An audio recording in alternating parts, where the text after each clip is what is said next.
Նախարարությունից պարոն Ստեփան Ստեփանյանը, ով ամբողջությամբ կներկայացնի իր պաշտոնը եւ նաեւ թեման, պարոն Պատյանը քիչ հետո կմատնա։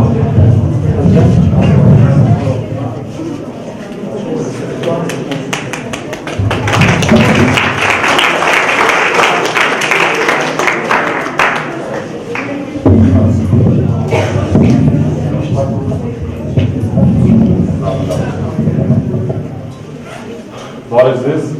շնորհակալություն, որ ժամանակ եք գտել հետաքրքրված եք նման թեմաներով, ուրախ եմ ձեզ ողջունելով, ասեց արդեն Դավիթ Ստեփանյան, Պաշտպանության նախարարության ավելի շուտ գլխավոր շտաբի ռազմավարական պլանավորման վարչությունից, չեմ սխալվում անցած ուսուցչորը ղեկավարն ա ձեր մոտ դասախոսել, պարոն Թավուլյանը։ Սա կապված թեմա է, այսօրվանը, կապված է և կփորձեմ ներկայացնել սահմանումները հիմնական և այնուհետև ավելի մանրամասն դրա կիրառական իմաստը, այսօրվա աշխարհում դրա արտահայտման ձևերը և այլն և այլն։ Նախ մի փոքր ակնարկ, աշխարհառազմավարական տարածության բաժանում, իմաստը որն է սրա, ըստ մեր մոտեցման։ Սովորաբար, տարապես, գիտեք, մեծ միջազգային հարաբերությունների մեծ ոլորտը բաժանված է երկու կարևորագույն ենթաոլորտների, մեկը դա միջազգային անվտանգությունն է, մյուսը դա միջազգային քաղաքատնտեսական ոլորտ։ Միջազգային անվտանգության բնագավառը ի վերջին պարունակում է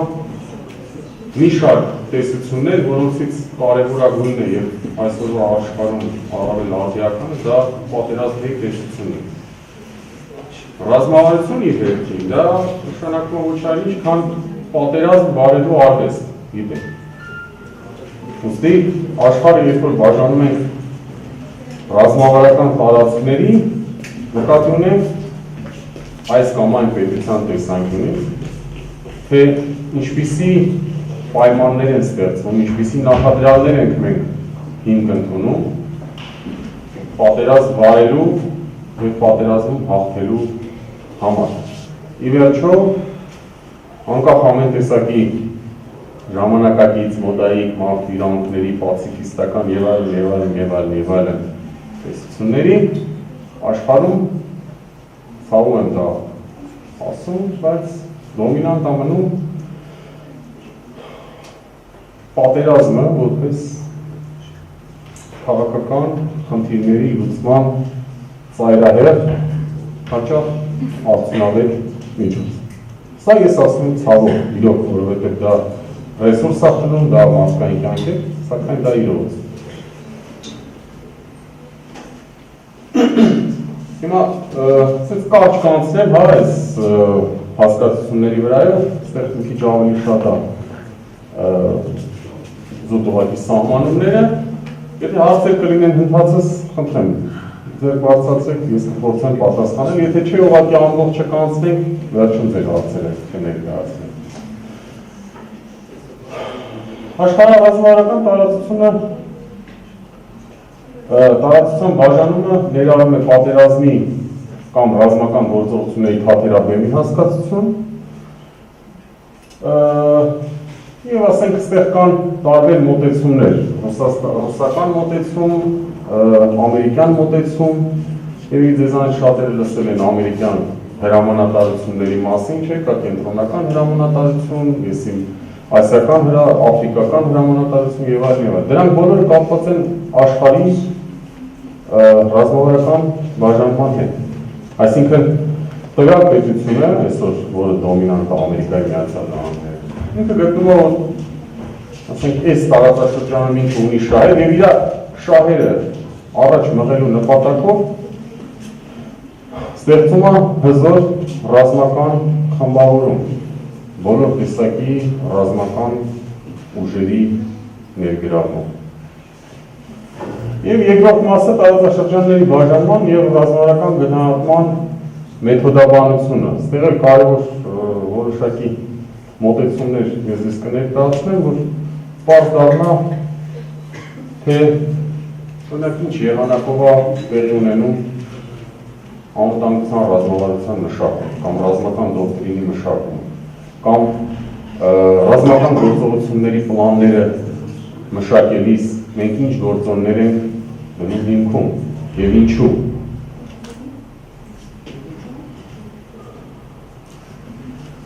Ուրեմն այստեղ շատ առանձնապես նոր բան չեմ ասում, հա, տիեզերական, օդային, ջրային, ցամաքային տարածության պայմանական բաժանում է։ Տեսեք, կարևոր հարցը զինված ուժերի կիրառման նպատակով, շահերից ելնելով։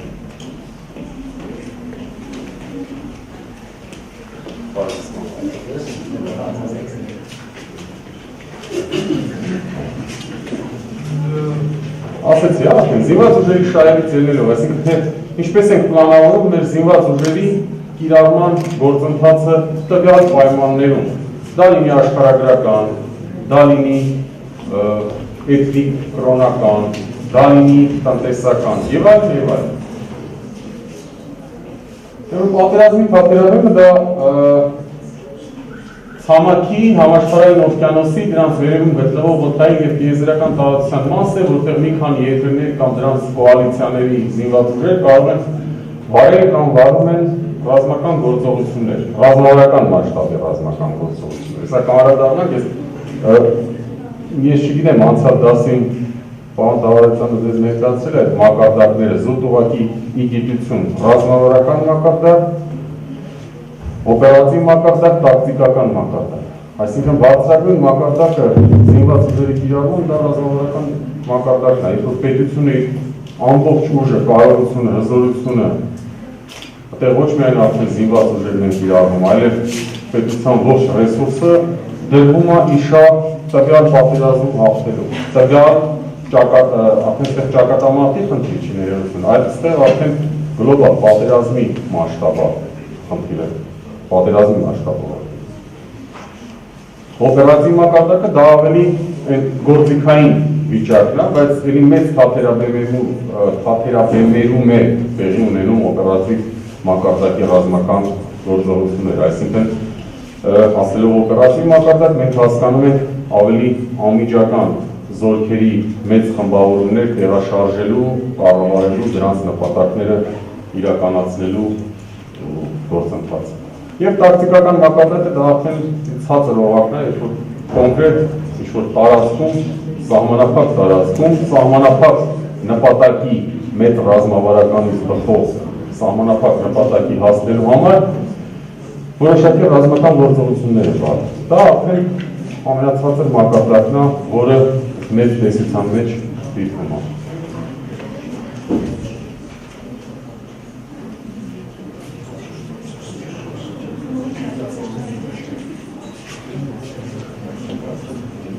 Ռազմական գործողությունների թափերաբեմ ունենում։ Ցամաքի հատվածն է, եթե ցամաքային ռազմական գործողությունները նկատի ունենք։ Ներառյալ ներքին եւ հարակից ծովերի մինչեւ զուտ տնտեսական գոտիների սահմանը, օվկիանոսների, դրանցում գտնվող կղզիների, վերևում գտնվող օդային տիեզերական տարածության հետ միասին։ Հետո գալիս է տեսնում եք օվկիանոսային տարածքը, որը արդեն տվյալ երկրի բացառիկ շահերի ներքո գտնվող համաշխարհային օվկիանոսի առանձնացված մասն է, կղզիներով եւ այլն, որոնց սահմաններում կարող են ծավալվել եւ ռազմական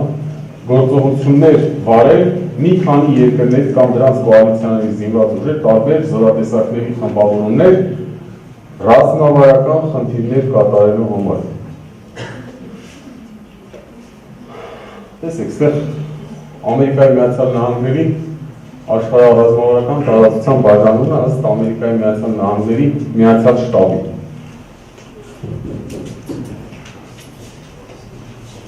Ուշադրություն դարձրեք, թե ոնց է բաժանվում աշխարհառազմավարական քարտեզը։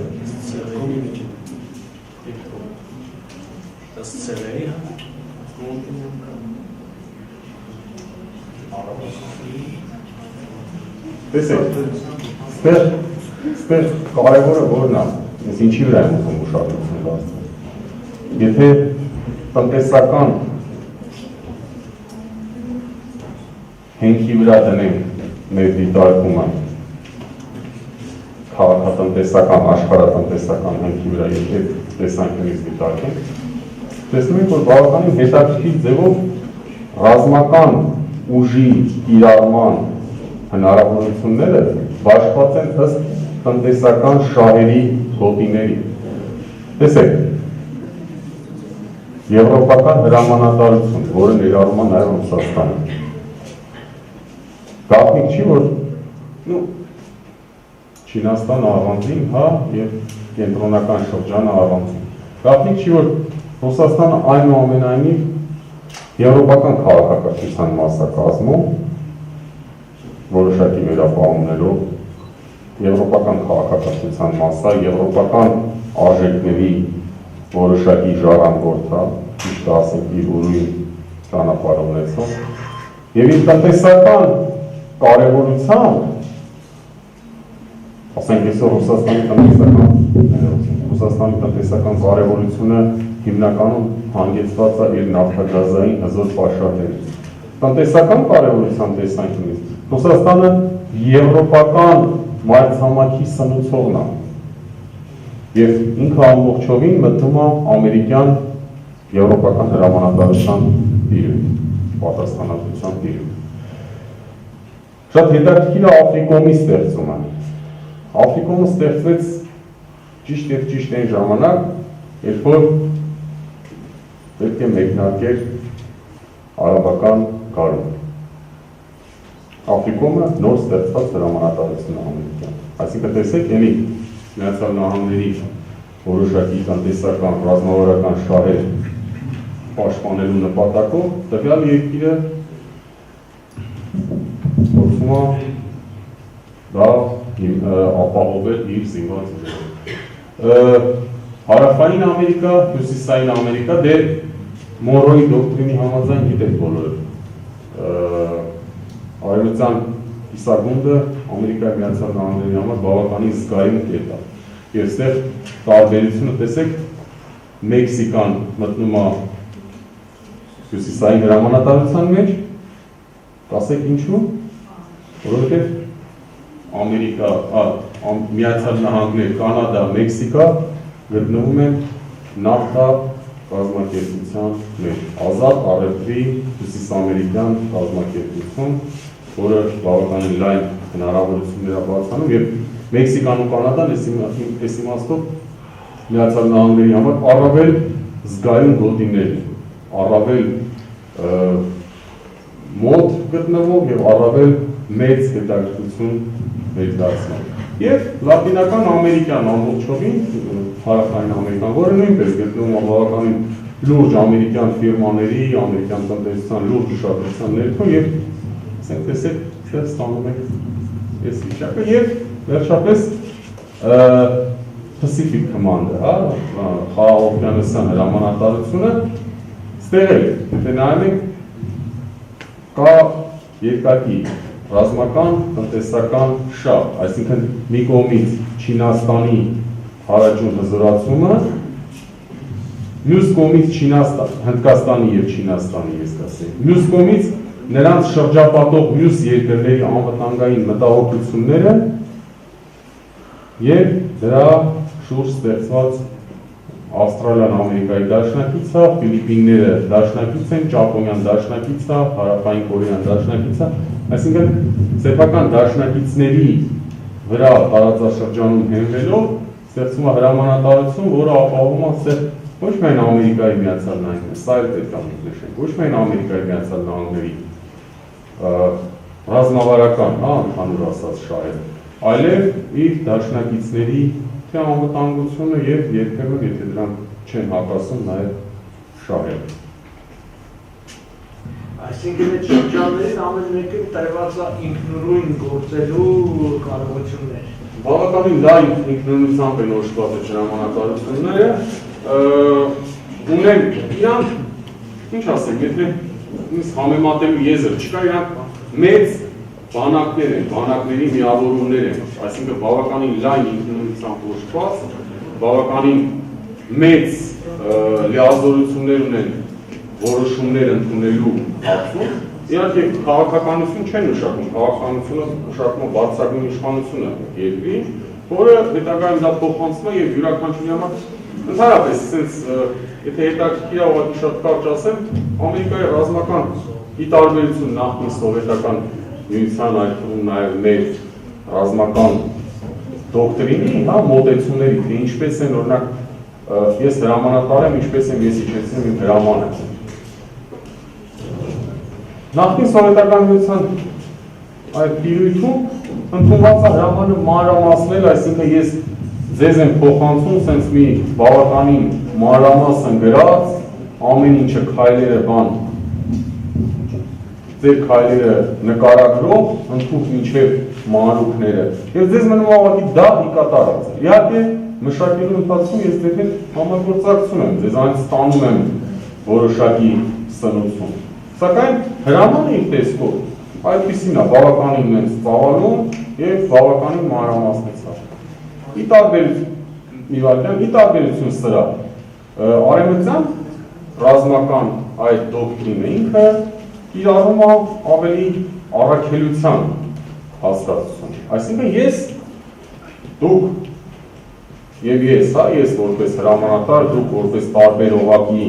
հրամանատարներ ավելի ցածր գտնող, ես ձեր հետ քննարկում եմ մեր անելիքը առաքելությունը, ձեզ հաղորդում եմ, թե ինչի համար ենք մենք օրինակ ստիպված են շենքի կտուրը գրավելու, եւ ասում եմ, ուզում եմ, որ դուք այն շենքի կտուրը գրավեք, ճանապարհը դուք եք ընտրում։ Ես ուղղակի ձեզ եմ հասցնում դրա կարևորությունը, ես ձեզ եմ հասցնում դրա անհրաժեշտությունը, նկարագրում եմ, որ այդ շենքի կտուրը գրավելը նպաստելու է մեր հետագա առաջ խաղացմանը, ճանապարհը ընտրում եք դուք։ Տեսեք տարբերությունը, այսինքն նույն ձևով է հրամանատարությունների հարցումը, հա, իրանք բավականին լայն որոշումներ ընդունելու իրավասություններ ունեն։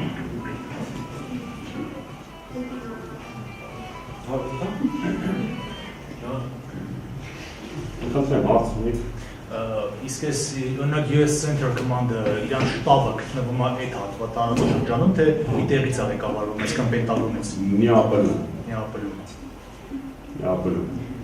Շտաբերը այսինքն Central Command-ը, ներողություն, Central Command-ը, հա, Եվրոպայում է գտնվում, չէ։ Central Command-ը, ես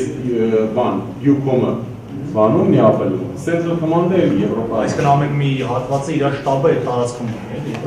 Ну, սենց ասեմ, հա, նայած թե տարածքում ինչքանով ներկայանալը Միացյալ Նահանգների համար հնարավոր է կամ անհնար։ Եթե ասենք, այս տարածքում ինքը օրինակ չունենար ընդհանրապես ոչ մի դաշնակից կամ սրա մոտ տարածքում, բնականաբար ասենք կենտրոնացած պետք է հրամայել։ Ну, չէ, Իսրայելը չէ, սենց ասենք, հա, կսազեր երևի, բայց չէ։ Եվ դեր խնդիրներ։ Մի խոսքով, աշխարհի ռազմավարական տարածությունն ու սահմանը կարդալ պայմանականորեն որոշվող սահմաններում եւ պետությունների դրանց միավորումների ազդեցության գոտիներում գտնվող երկրագնդի ցամաքային ջրային օտարի տարածությունն է, եզերքի երկրամերձ շերտը, իրենց բնորոշ բնական աշխարհագրական, բնակչության ազգայնացնող տնտեսությամբ եւ այլն։ Եկեք, այս թվարկումը հիմնականում ուղղված է նրան, թե ինչ գործոններ են հաշվի առնվելու հետագայում գնահատական տալու համար։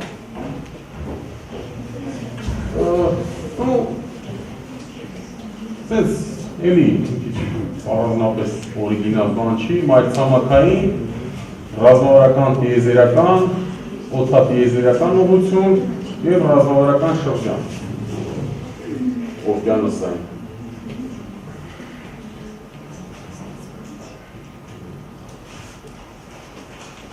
Սներ մի քիչ կուզեմ ավելի մանրամասն կանգ առնել, տեսեք, մայրցամաքի մի մասն է կամ ամբողջությամբ, որը որպես կանոն ընդգրկում է պետության տարածքի մի մասը,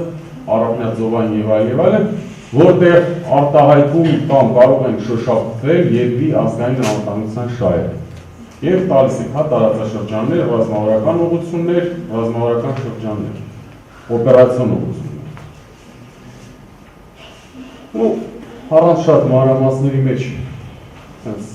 խորանալու, ուղղակի ասեմ, որ օրինակ Հայաստանի համար տարածքի մեծությունը խնդիր է։ Այսինքն տարածքը եթե մեծ է, դա կարող ենք խոսել ռազմավարական ուղղությունների մասին, տարածքը փոքր է, խոսում ենք արդեն օպերացիոն ուղղությունների մասին։ Հայաստանի դեպքում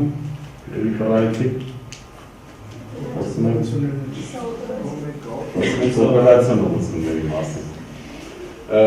Դա նշանակում է, որ Հայաստանը, ասենք, ռազմավարական մեր համար դա ամբողջ երկրի մասշտաբն է, այսինքն միանգամից բոլոր ուղղություններով դա ռազմավարական է, այսինքն մեկ միասնական ռազմավարական, ի տարբերություն օրինակ Ամերիկայի, որը համոզել է աշխարհը ռազմավարական գոտիների բաժանած։ Հայաստանի համար ռազմավարական դա արդեն ամբողջ տոտալ պատերազմը կլինի։ Այսինքն բոլոր ուղղություններով, բոլոր հնարավոր սպառնալից ուղղություններով պատերազմը դա կլինի ռազմավարական ուղղություն։ Հուսանք դրանից հուսափել կլինի օպերացիոն ուղղությունները։ Օվկիանոսային ռազմավարական շրջան, ասենք, սա մեզ չի սպառնում մոտակա ապագայում ռազմավարական տիեզերական գոտի էլի նման։ Սահմանումները նույնն են, երեխեքի վերջո, ասենք, երկրի բացառիկ շահերի տիրույթում գտնվող ֆիզիկական աշխարհագրական տարածք։ Օդային ուղղություններ,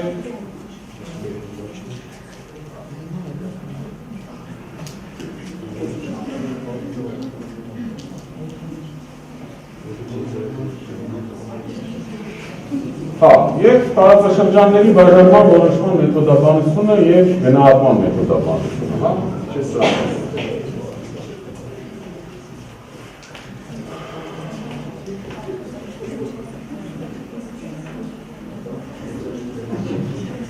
Ուրեմն ինչ գործոններ ենք հաշվի առնում, երբ որ տարածությունը փորձում ենք բաժանել ռազմավարական գոտիների կամ ուղղությունների։ Սրանք ելի են կրկնում։ Կարևոր են ապագայում որոշակի ռազմավարական բնույթի, դա կլինի պաշտպանության բնագավառի, դա կլինի անվտանգության բնագավառի փաստաթղթեր մշակելու, փաստաթուղթ ասելով նկատի ունեմ մի քիչ լայն տիրույթ, դա կլինի ազգային անվտանգության ռազմավարություն, դա կլինի զինված ուժերի կիրառման պլան։ Այս նպատակն է հետապնդում։ Ուրեմն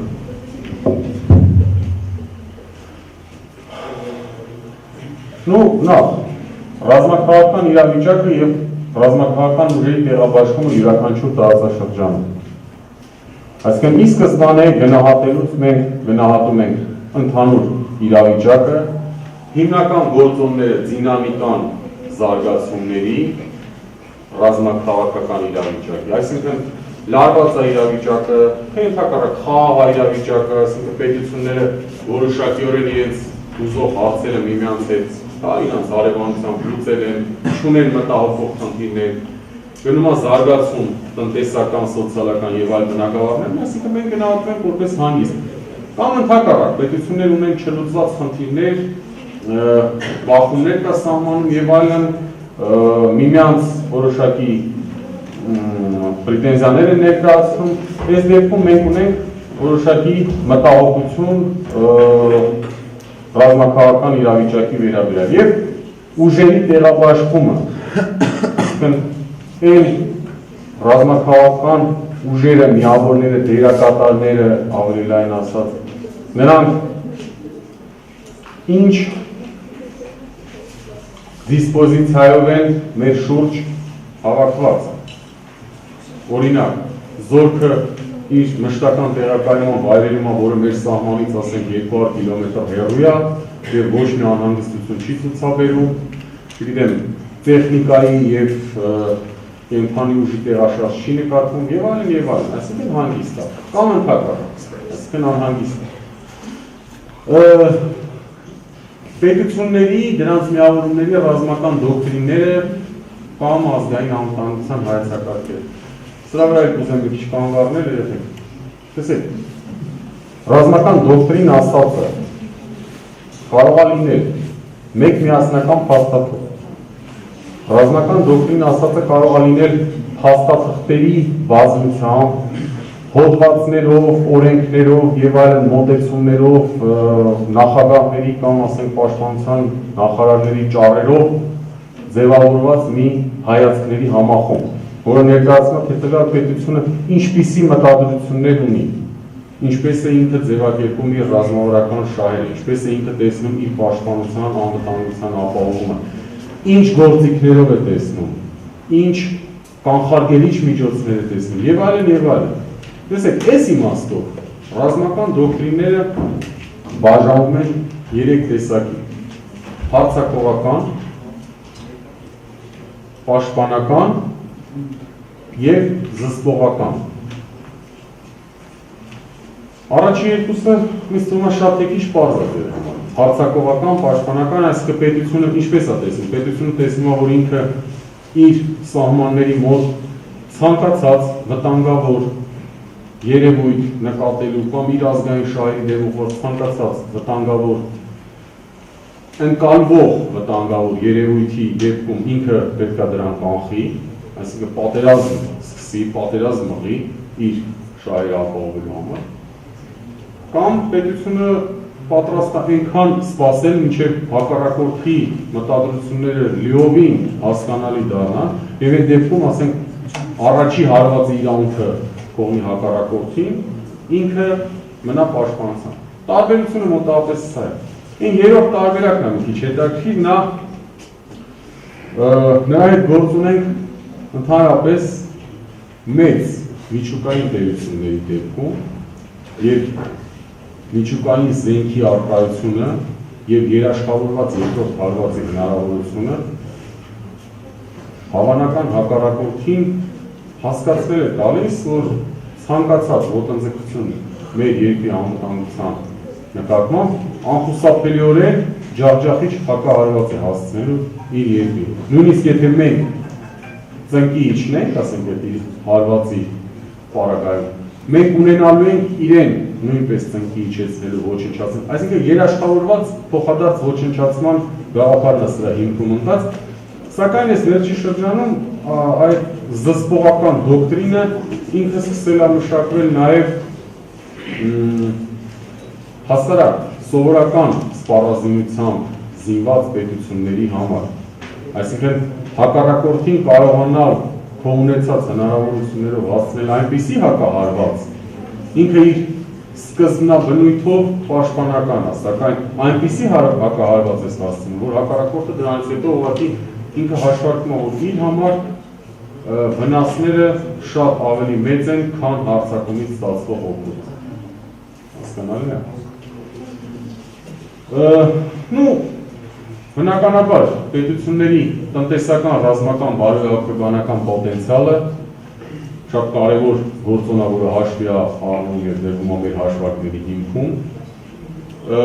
Տվյալ տարածաշրջանի վրա այլ երկրների ազդեցության աստիճանը, տեսեք, մեր օրինակով, հա, գիտենք, որ նայում ենք, ասենք, Արցախյան հիմնախնդիրը եւ մենք խոսում ենք պատերազմի վերսկսման հավանականության կամ անհավանականության մասին, բացի Հայաստանի եւ Ադրբեջանի ռազմական, մարդկային, տնտեսական եւ այլն ներուժը հաշվի առնելուց, մենք դիտում ենք նաեւ այլ դերակատարների ունեցած ազդեցության աստիճանը։ Թուրքիա, Ռուսաստան, Արևմուտք, ասենք, Ամերիկայի Միացյալ Նահանգներ, Եվրամիություն, ՆԱՏՕ, որպես կազմակերպություններ եւ այլն։ Այսինքն, այս դեպքում այլ երկրների ազդեցության աստիճանը ասելով, հենց դա նկատում ենք, թե ինչքանով են այլ դերակատարները շահագրգիռ կամ ոչ շահագրգիռ տվյալ տարածաշրջանում անվտանգային բնույթի գործողություններ սկսելու կամ ծավալելու հարցը։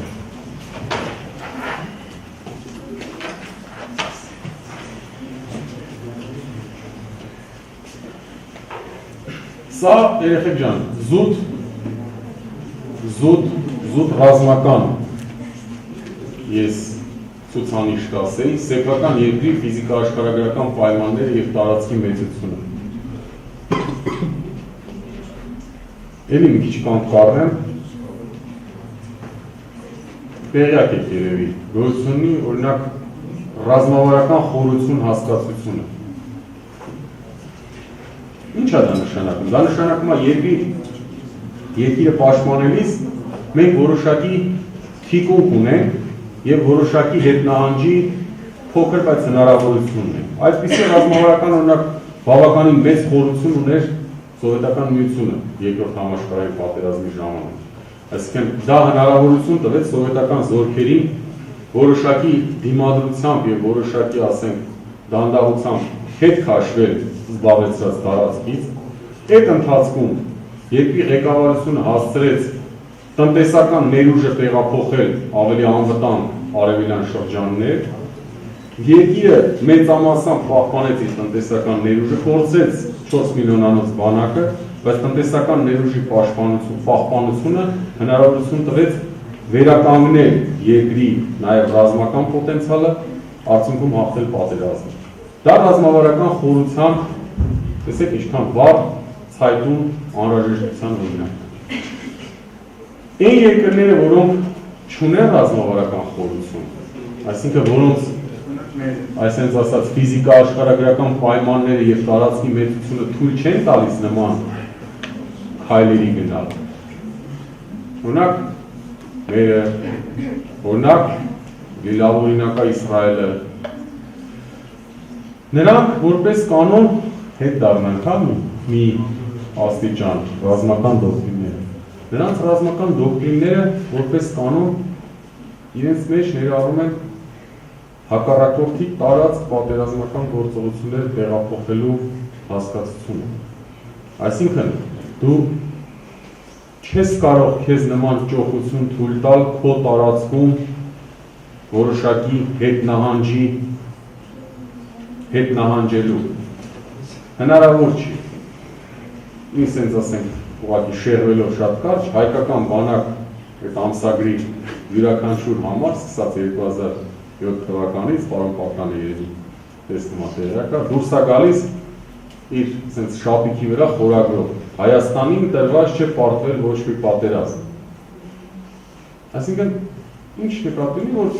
պայմանները այնպիսին են, որ ցանկացած պարտություն փոքր լինի, մեծ լինի, ինքը կարող է կործանարար լինել երկրի համար։ Չունենք այդ հնարավորությունը հետ քաշվել մի որոշ ժամանակ, վերախմբավորվել, տնտեսությունը մոբիլիզացնել, չէ՞ վերած օրինակի հիման վրա, տնտեսությունը մոբիլիզացնել, մարդկային ուժ կուտակել եւ այլն, մեր որոշակի տարածքը թողնել, ասենք, մի տարի օկուպացման տակ եւ հետագայում վերանվաճել, չունենք այդ հնարավորությունը։ Իսկ եթե լինի դուք կտակ տենց հնարավորություն։ Ինչպես։ Եթե հնարավորություն լինի դուք եք տղաս սցենարը կտակ։ Գիտեք, իմ թույլ տալը, ասենք, կախված է լինում շատ դեպքերում օբյեկտիվ հանգամանքներից։ Պատերազմի վարման կանոններ կան, պատերազմի վարման հաշվարկներ կան, դրանք Հավանական կա համարեք։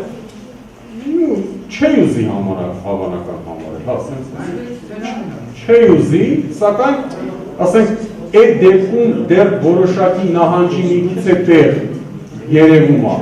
Այս դեպքում մեր ունեցած պայմանները նահանջի տեղ ընդհանրապես չի երևում։ Այսինքն ցանկացած շատ թե քիչ մոտորացված, արագաշարժ, ժամանակակից տեխնիկայով զինված ստորաբաժանում հակառակորդի կարող է շատ արագ հաղթահարել մեր տարածքի մի սահմանից մյուսը եւ մեզ դնել ծանր կացության առաջ։ Դա է իմ ասածս, որ տրված չի։ Մենք այդ ճոխությունը նույնիսկ մեր մտքերում անցկացնել չենք կարող։ Թույլ կտամ թե չէ։ Որ ասեմ, հա, ոնց կերևա։ Չէ բնական։ Իսկ պաշտպանվելու զենքեր ունենք, ասենք այս 300 եւ այլն։ Այս 300 ունենք։ Պաշտոնապես հայտարարվել է դրանց։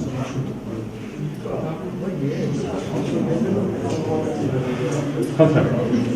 Նարեկ։ Երեխեք։ Պատերազմի ոչնականի ներքում ավելի ճիշտ կլինի նախագծել լինի հայկական կողմից։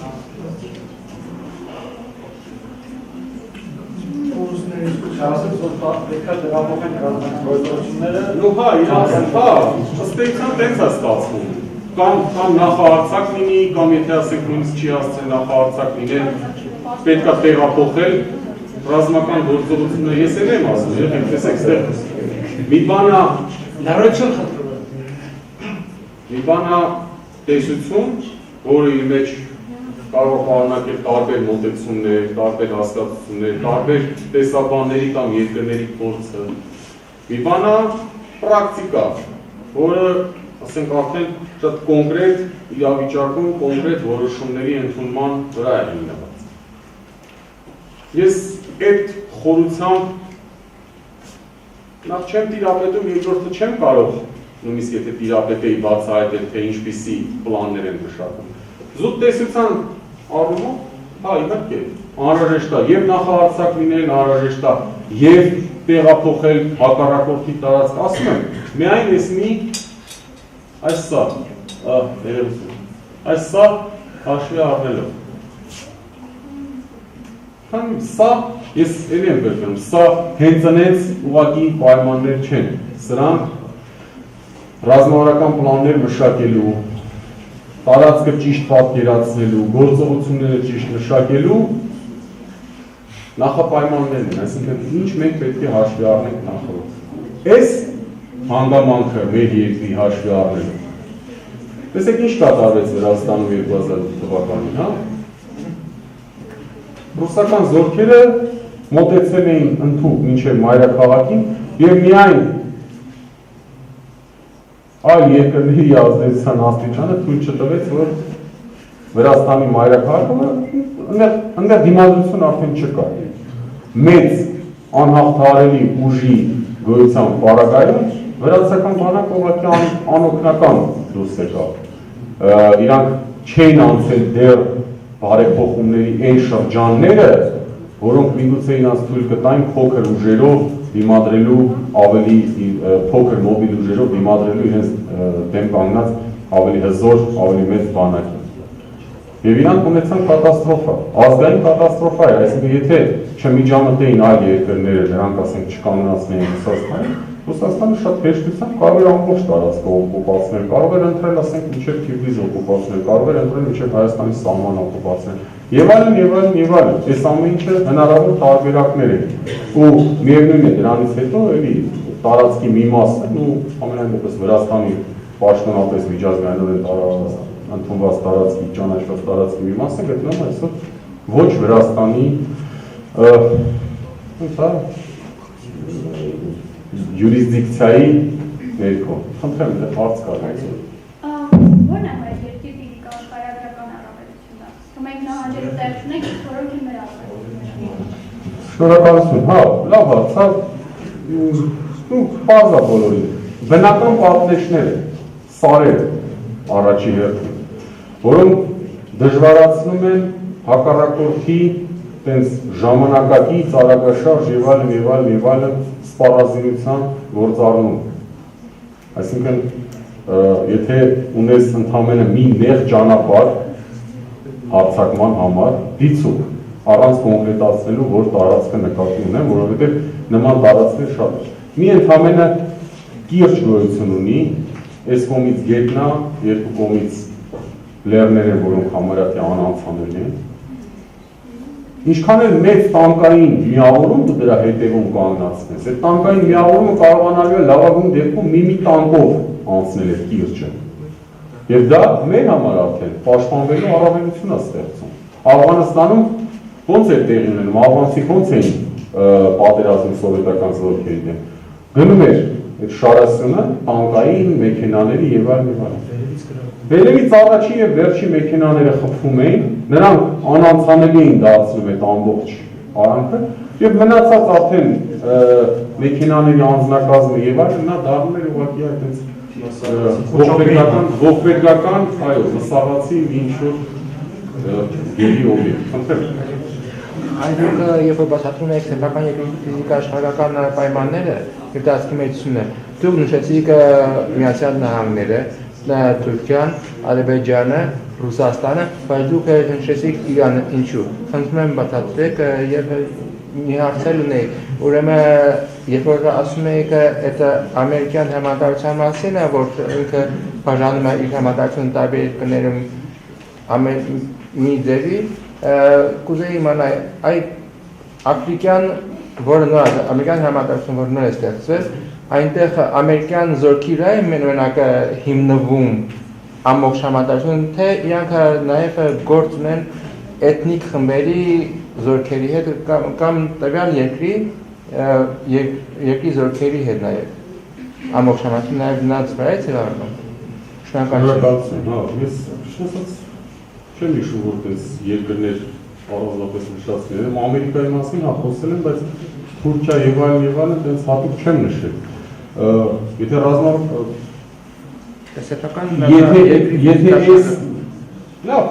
եթե այս կետի հետ կապված նկատի ունեք, իհարկե ձեր հիշատակած բոլոր երկրները,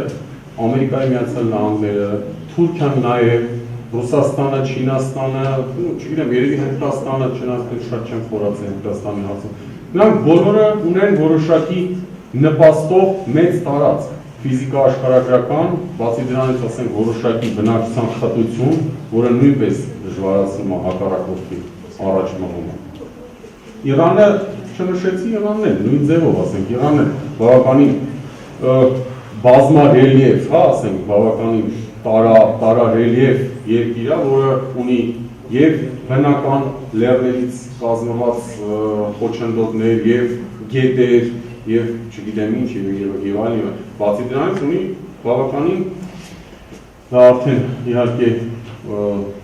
մյուս գործոնների մեջ համարվում, բայց բավականին ունի խիտ եւ հայրենասեր բնակչություն, այսինքն եթե նույնիսկ այդ երկրի բնակչությունը որոշակի պայմաններից դժգոհ է, պատրաստ է ինչ-ինչ հարցերով իրենց ասենք ընդվզումը արտահայտել, այնուամենայնիվ արտաքին վտանգի պարագայում պետականության զգացումը բավականին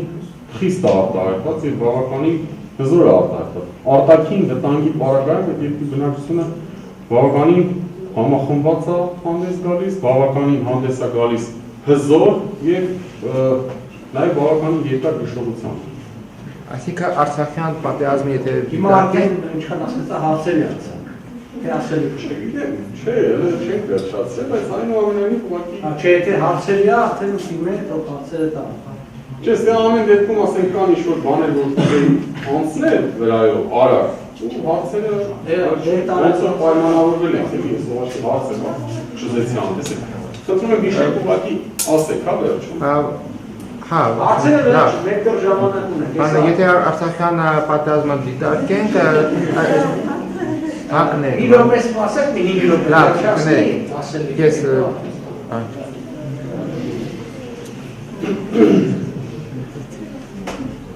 Ուրեմն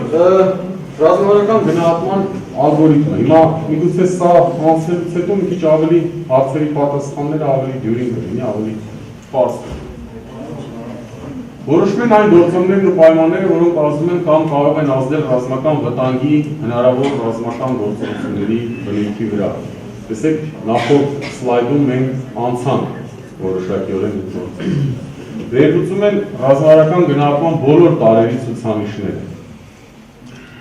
Որոշակի արժեք ենք հաղորդում, սկսում ենք գնահատել, արժեքը կարող է լինել օրինակ ուժեղ, թույլ, անհայտ, կամ արժեքը կարող է լինել, ասենք 1-ից 10 սանդղակով գնահատող։ Դա մեթոդաբանության խնդիր է։ Կատարում են եզրակացություններ յուրաքանչյուր տարի ռազմավարական գնահատումից։ Ռազմավարական գնահատման տարերի վերլուծության հիման վրա կատարում է ընդհանուր եզրակացություն տարածաշրջանի ռազմավարական գնահատման վերաբերյալ։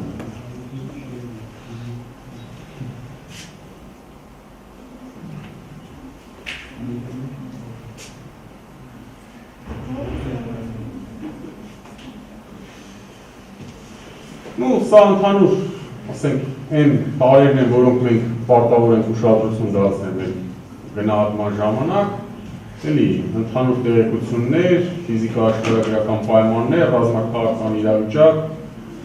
հնարավորություններ տնտեսական, զինված ուժերի եւ զորավարքային հնարավորություններ, այսինքն բնակչություն ունի, չունի, տնտեսությունը աշխատում է, չի աշխատում, ինչքան կարող ենք պատերազմի մեջ մնալ եւ այլն եւ այլն։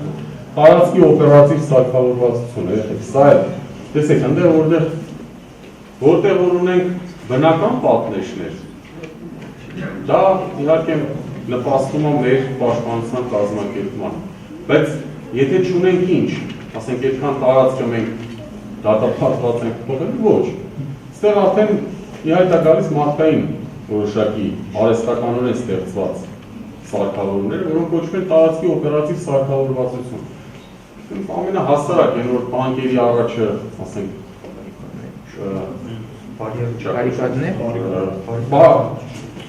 ոզնիներ են կոչվում, էլի, հակատանկային ոզնիներից սկսած, մինչև, ասենք, փոսեր, ասենք, որոշակի բնական պատնեշների ամրացում, ասենք, չգիտեմ, գետերի, հուների ընդլայնում, խորացում եւ այլն, որպես տեխնիկան չկարողանա միջում ասել։ Այս ամեն ինչը մտնում է տարածքի օպերատիվ սարքավորվածության մեջ։ Այսինքն մենք պատրաստում ենք տարածքը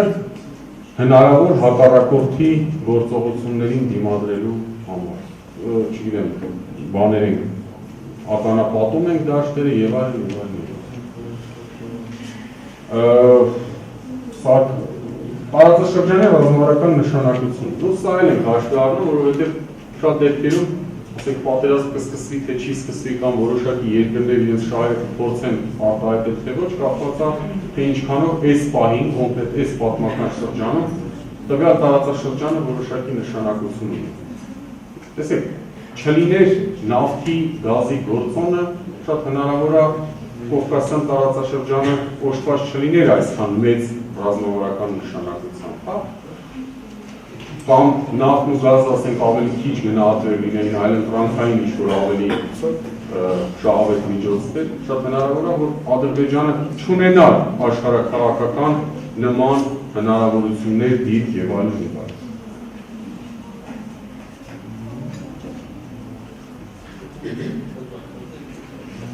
Եվ հետևություններն են արվում հավաքած տվյալների հիման վրա։ Տարածաշրջանի չափերը եւ ռազմական գործողությունների հավանական բնույթը, դրանց ազդեցությունը պատերազմի ընթացքի վրա, փոխադարձ կապը հարակից տարածաշրջաններում ռազմական գործողությունների հետ։ Ֆիզիկա աշխարհագրական պայմանները, տեսեք, այստեղ հարցեր տվեցիք, այստեղ մի քիչ ավելի մանրամասնեցված է։ Պայմաններից ինչ հետևություններ են կանում, այն ինչերն ենք հետագայում դնում մեր մշակումներում։ Ռազմավարական գործողությունների հավանական բնույթը,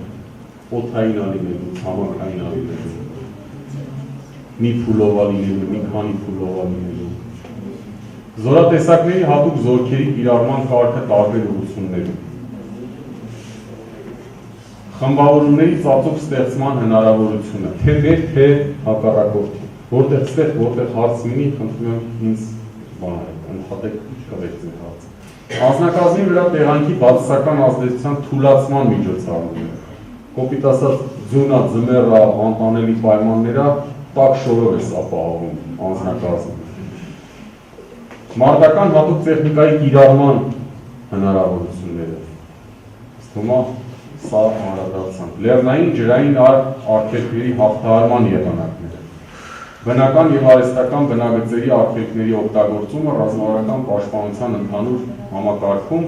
այլ տարածաշրջաններում գործող խմբավորումների հետ փոխգործության պայմանները։ Այսինքն մենք միասնական, եթե պատկերաբանում ենք, բայց ինքը բաժանված է մի քանի շրջանների, արդյոք կարողանալու ենք հարևան շրջանում գործող զորամիավորման հետ ճիշտ փոխգործել, ասենք հակառակորդի ուժերի մի մասը դեպի մեզ շեղել, հնարավորություն տալով նրանց առաջ խաղալու եւ այլն եւ այլն եւ այլն։ Ռազմական արվեստի ոնց որ տարրեր։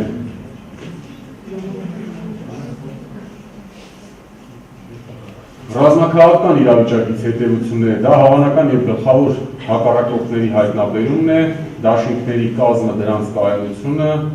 ռազմական վտանգի աստիճանը, հավանական ընդհարումների գոտիները, կողմերի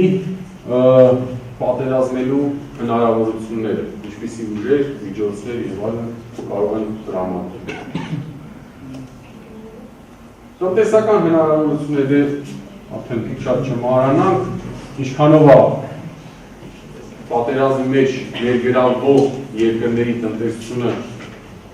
հնարավորություն տալիս այդ երկրներին երկարատև կամ կարճատև արդյունավետ կամ ուղղակի սպառող պատերազմ վարելու։ Ինչքանով է տալի մերը։ Ինչպես։ Մեր տնտեսությունը ինչքանով է տալի։ Ինչ։ Այդ դեր ասած պատերազմը վարելու։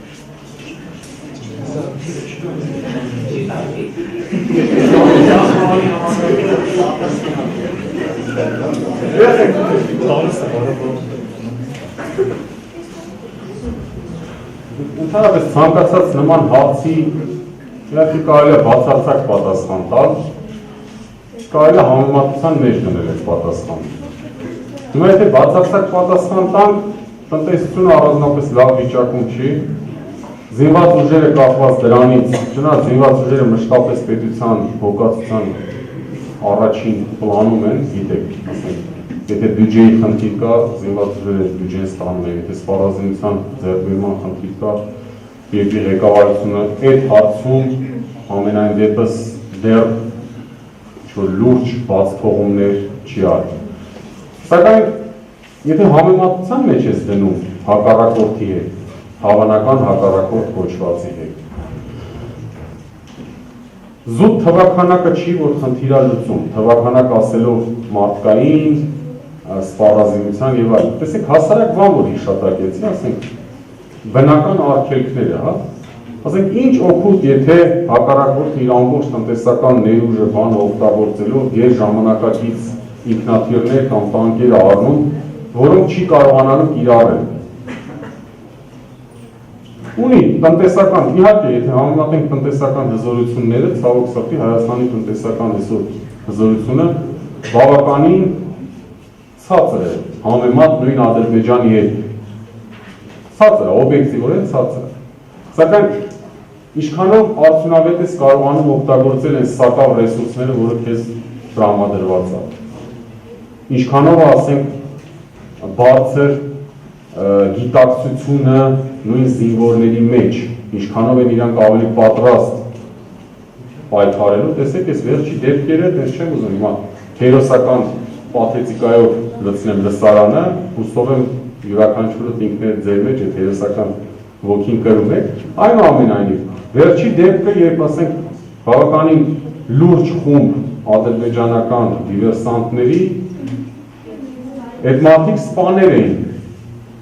մարդիկ սպաներ էին, երեխեք, այսինքն պատրաստված, զինվորական կրթություն ստացած, վարժանք անցած մարդիկ էին, որոնք եկել էին դիվերսիոն գործողություն անելու։ Եվ այդ մարդկանց դեմը առավ հասարակ իհարկե մեծատառով հասարակ, լավագույն իմաստով հասարակ։ Հայ զինվորը 19-20 տարեկան տղաները, որոնք ասենք չընկրկեցին, չվախեցան, ինչ ասեմ, հետ շպրտեցին այդ հարցակումը։ Դա է երևի ամենա ճիշտ հասկացեք, ոչ թե պաշտպանության նախարարությունից եմ դրա համար եմ ասում։ Այս պահին բացարձակ անկեղծ եմ, բացարձակ ասում եմ այն, ինչ զգում եմ։ Կան հարցեր, որոնցից դժգոհ կարող ենք լինել, կան հարցեր, շատ են նման հարցերը, կան հարցեր, որոնց համար ես առաջի ընդդիմությունն եմ, սակայն կան հարցեր, որոնք իսկապես ասում եմ համեմատության մեջ, աստված մի արած, եթե վաղ Ադրբեջանում բարի հոգեբանական մթնոլորտ այնքան բարձր, հերոսական մթնոլորտ այնքան բարձրանա եւ այլ, լրջագույն մտահոգվելու խնդիր ենք ունենալու։ Լրջագույն մտահոգվելու խնդիր ենք ունենալու հաշվի առնելով մեր բազմաթիվ արատներն ու մեր երկրի կառուցման հարցում ունեցած բացվողումներ։ Այսօր դեռ համեմատության մեջ մենք պատվողի կարգավիճակում չենք։ Կա հարցեր էլի, խնդրեմ։ Ես մեկ հարց ունեի Ղարաբաղի վերաբերյալ, կամենամ չեմ չներկանան գործազուրկ եմ, էլի։ Ուրեմն այ, Որս է պոտենցիալ գործազուրկ եմ։ Ուրեմն ես կարծում եմ, եթե Հայաստանը Ռուսաստանի հետ լավ հարաբերությունների մեջ չլիներ,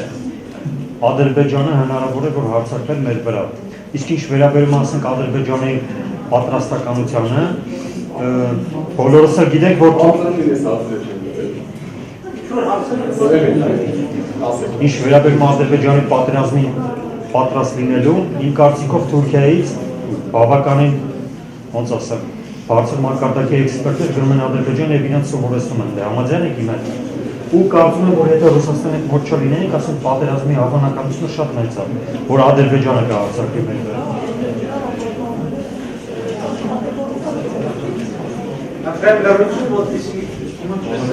Ընկերներ, իհարկե երկրի հանրապես sense հասկացություն գործում, երկրի հզորություն։ Հզորությունը չափվում է մի քանի մակարդակներով։ Մեկը այդ բաղադրիչներից մեկը դա զինված ուժերի հզորությունն է, մյուսը տնտեսությունն է, ժողովրդագրությունն է եւ այլն եւ այլն եւ այլն։ Երբ որ այդ չափանիշներով նայում ենք, ոնց որ նախորդ հարցի շարունակությունն է, երբ որ այդ չափանիշներով ենք նայում, իհարկե մեր երկիրը որոշ չափով, ասենք, ոչ այնքան բարենպաստ վիճակում է։ Սակայն դրա մեջ մարդիկ, որոնք զբաղվում են այդ հետազոտություններով եւ որոնք զգում են, որ բացարձակ գծային մոտեցումներով, մոդելներով այդ հարցը ճիշտ չի լուծվում, իրանք լուծում են նաեւ ձեր ասած դաշնակցի գործում։ Այո, մենք ունենք դաշնակից։ Այո, այդ դաշնակիցը, ասենք, հունիս ամիսներին անցած տարվա մեծ խմբականակ սենքի վաճառեց մեր հավանական հակառակորդին։ Այո, մենք դրա համար ազգովի չընտրեցինք։ Եթե ձեր համար ավելի ձեր մարտական ոգին դա ավելի է, ասենք, ոգևորում, խնդիր չկա, հակառակորդ կա, հա։ Հավանական ասենք վրացի կարող է լինի, որտեղ վերապահում Ու հա, մի քիչ ասենք շարունակենք քաղաքականությունը վարել, վրացին չէ, ես իմ ասենք ուզբեկներն է կարող ասել։ Մի խոսքով, ընդհանրապես գիտեք, երեխեքյան, սենց նա խնդիր կա։ Կարելի ամեն ինչին ասենք տալ բացարձակ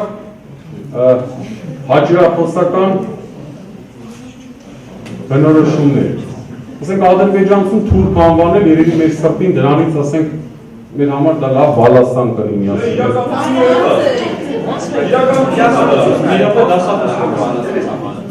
Այդ օգնորոշումը արտահայտվում է, հանրապետության վերջացնի ձեր կբարձրացնեք, ոստիկաննեք եւ ձեր տեսակետից Տեսեք, կարող ենք թուրքին ադրբեջանցուն թուրք անվանել, դրանից մենք լավ կզգանք։ Կարող ենք ասել, որ թուրքերը ով են, որ ասենք իրանք երբ տարածքում մենք որ ենք թող վերկանան գնան Ալտայ, շատ լավ մեզ կզգանք։ Ասենք պարսիկները ով են, որ ասենք մենք որ կանք իրանք ծառերից կախված են, էլի են դիր կզգանք։ Բայց մի վարքյան, գոյություն ունի տերմինոլոգիա, գոյություն ունի գիտություն, գոյություն ունի տերմինաբանություն, գոյություն ունեն մոտեցումներ։ Այդ մոտեցումներով, եթե մենք ուզում ենք ասենք, մի քիչ ինչ եմ շատ անդրադառնում, ոչ թե ձեր ասածը, իմ սրտով է ձեր ասածը, հա իհարկե հակառակորդը հակակին է, դա է դրանից անվանենք։ Ամիսոք վերջացնում է, դե լավ ասեք, չի անվերցել։ Բայց գոյություն ունի, բացի սահմանային այսօրվա պատերազմից, որ մենք հոգում ենք նաև տեղեկատվական պատերազմից, բնեի չխասում ենք հավանական հակառակորդած Այդ բաց է ինչ է նշանակում տեղեկատվական պատերազմ կա։ Հա բնական է բոլորի մեջ կա։ Տեղեկատվական պատերազմ գոյություն ունի նույնիսկ այն երկրների միջև, որոնք ոչ մի սահմանային բախում չունեն, իրար նկատմամբ մի վարքյան, ես էլ գիտեմ։ Զարմանալի է, բայց ես էլ գիտեմ։ Էլի եմ ասում, էլի եմ կրկնում։ Պետք է կարողանալ զարմանալի է, որ ես ես բաներ խոսում։ Պետք է երևի ասել այդ բան անենք, վերկանանք, ասենք, գիտենք Ստամբուլը դարձնենք, Արյանցով, տնանք հաստատ։ Գնանք դարձնենք։ Մի վարքյան, կամ Բաքուն հայերն են սարքել, բան եւ այլն ով են երեխեք, մի վարքյան կանգ առել։ Նժդեի խոսքերով կասեն, որ շատ այս կոմենտում տարածվելու բան չլինի։ Հակառակորդի դեմքին պետք է կարողանաս նայել ու ասել ես քեզ ճանաչում եմ, այդքան մի բան։ ճանաչելու համար էլ պարտադիր չի իրան ասենք ինչ-որ պիտակներ կպցնել։ Պարտադիր չի։ Ադրբեջանցում, եթե ուզում ես հաղթես, պետք է կարողանաս իրան հարգել, կարճ ու կոնկրետ։ Եթե ասենք ադրբեջանցին այդ ով է, որ չոբանա, ֆլանա, ֆստանա, երեխեք ջան, այդ չոբանը նախանցած տարի 2010 թվին, չոբանի հետևորդը մտավ մեր դիրքերում, ասենք 5-6 հոգու կոտորեց։ Չոբանի հետևորդը որոշակի ոգով դաստիարակվող երեխեք են մեծանում այնտեղ, պետք չի ասենք զուտ ուղակի գաղափարական բանից ելնելով ասել, գիտեք ինչ կա, ադրբեջանցին ճիշտ չեք ասում, սխալ եք ասում, ես գիտեմ ինչ եմ ասում, խնդրեմ։ Դուք շատ ամեն ինչը խառնեցիք իրար,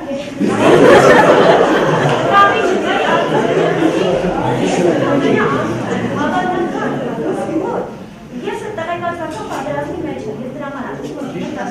Կարող եք մի քանի հատ այ կանվանել ադրբեջանական ասենք, ես օրինակ հետևում եմ այդ ամեն ինչին, մի քանի հատ կանվանեք։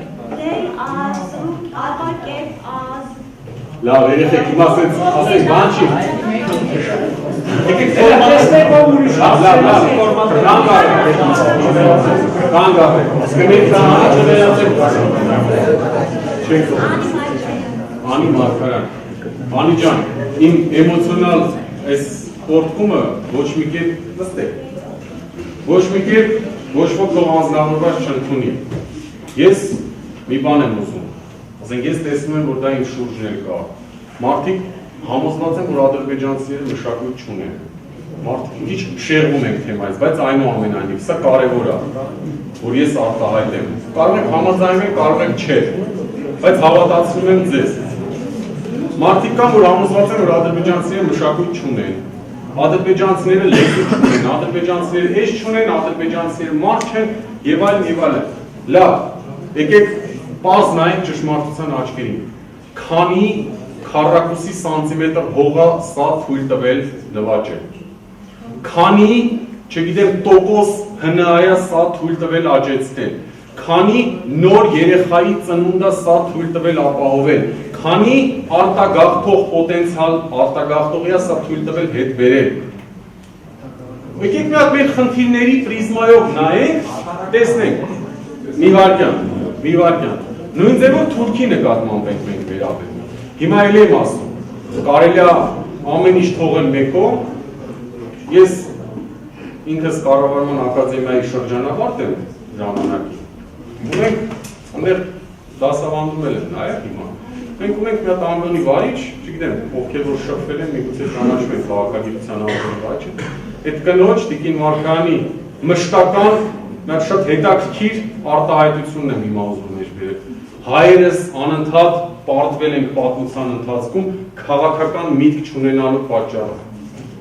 20 թվին չունեինք քաղաքական միտք պարտվեցինք, մինչև այն չունեինք պարտվում էինք, հիմա էլ կանգնած ենք դրա եզրին, որովհետև քաղաքական միտք ունենալը երեխեք ջան, դա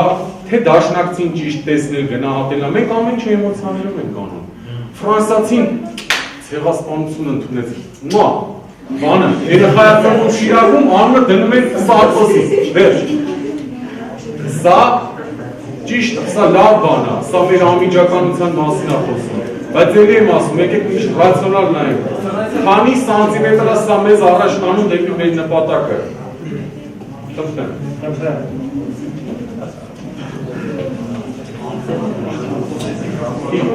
Երեխեք, չեմ լսում դրա համար թողեք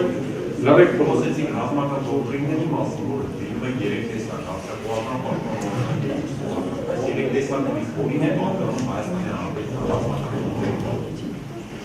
Շնորհակալություն, պաշտպանական դոկտրին է, Ժողովուրդ ջան, ընկերներ, պաշտպանական դոկտրին է, այսինքն մենք ունենք դոկտրինը, ասեցի չէ, որ դոկտրինը կարող է լինել մեկ միասնական փաստաթուղթ ու մեր դեպքը հենց դա է, մենք ունենք 2007 թվականի դեկտեմբերին ընդունված ռազմական դոկտրին, որը մեկ միասնական փաստաթուղթ է, որը ամրագրում է իր պաշտպանական բնույթը, որը ամրագրում է, որ Հայաստան նախահարցակ չի լինի ինչ, ասենք սեփական լվաճողական շահերը առաջ մղելու, այսինքն դրա մասին նույնիսկ խոսք չկա, Հայաստանը պաշտպանվում է, Հայաստանը կառուցում է իր պաշտպանական համակարգը, Հայաստանը Արցախի, եթե դա միջազգային զուտուղակի իրավունքին մի քիչ ավելի հաճոյանալու համար մենք համարում ենք Արցախը որոշակի անկախության կոչված պետական միավոր եւ Հայաստանը Արցախի ժողովրդի ֆիզիկական անվտանգության երաշխավորն է եւ այլն, մի խոսքով պաշտպանական իմ տված այդ դասակարգման ու այդքան էլ իմը չի տենց գոյությունի տենց ռազմական դոկտրինների տեսաբան բարի Փոզեն, թե հետաքրքրի կարող կարդալ Փոզեն P-O-S-E-N Հենց, խնդրեմ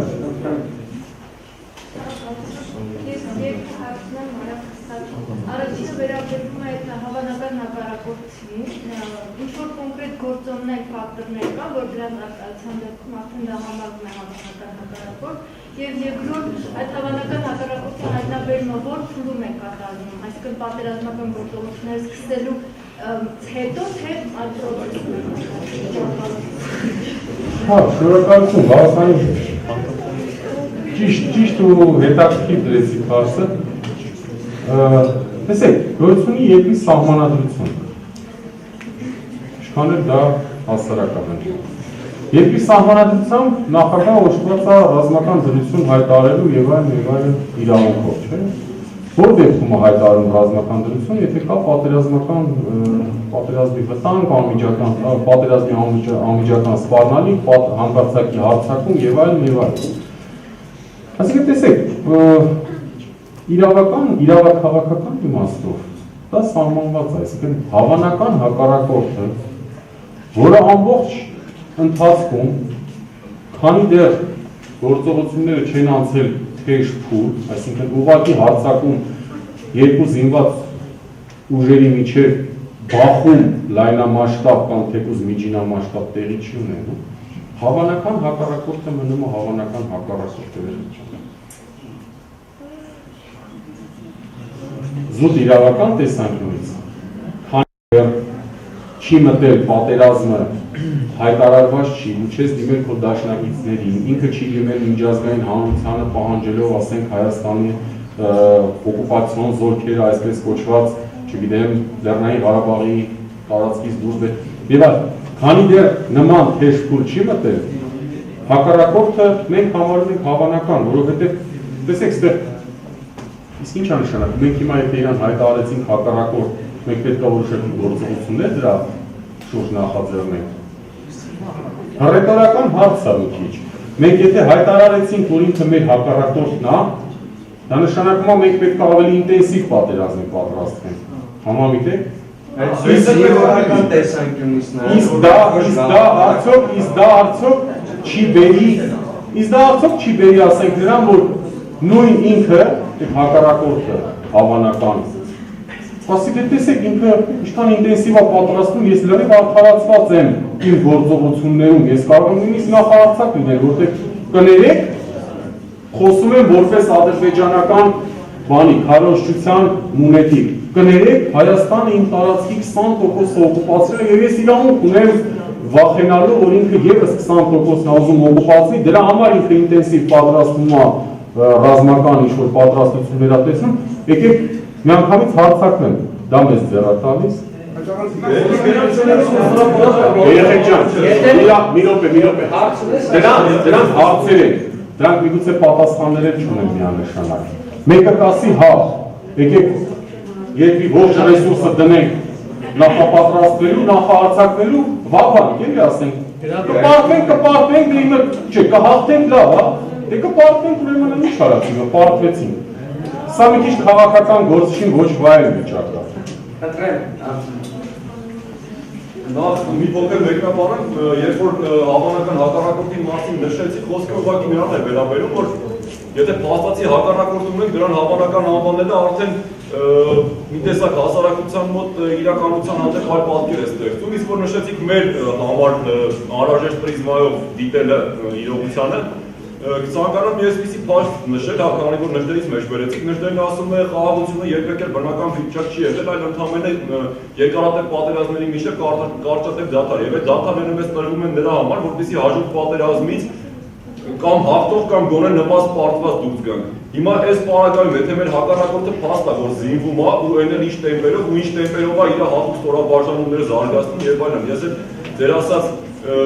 ինչ-որ ոգևորության այդ պահերը, որ նշեցիք, որ այսպես ասենք ուրախանանք դրանից, բնավ այդ տրամադրության մարդ չեմ ու ոչ էլ Facebook-ում այդ գրառումներով sense ինչ-որ ոգևորվելու, կարող եմ 1-2 գրառում անեմ, դրա հետևում 10 քանի հատ գործ կլինի, չեմ ուզում թվարկեմ եւ այլն, ու ոչ էլ բանակի քննադատելով ինչ-որ չեմ փորձում օգնած լինեմ, բայց փաստը մնում է փաստ, երբ որ իմ նմանների շատ տղաներ իրենց մասնագիտական բավական լուրջ ասեն կարողություններով լեռնագնացության եւ ալպինիզմի մանավանդ ռազմական ալպինիզմի մեջ որոշակի բաներ ունենալով, հիմքեր ունենալով փորձում են մեր ստորաբաժանումներին կանգնեցնել 1-2 քայլ ավել բարձր մակարդակի վրա, դա մի հատ ուրիշ ձև է ընդունվում։ Հիմա ոնց հասկանալ այս ամենը, ինչով է դա պայմանավորված։ Լավ թե վատ, ուրիշ ձև։ Ինչպես լավ թե վատ։ Բնականաբար դա կասեցվում է, փորձում են հասարակ իրենց ֆիզիկական պատրաստության պարապմունքները խանգարել եւ այլն, ու տարբեր նման բաներ։ Իրաց մասնագիտական գիտելիքները չեն կարողանում մյուսներին փոխանցել, որ մեր զինվորը ավելի լավ վիճակում գտնվի։ Ոնց կմեկնաբանեք։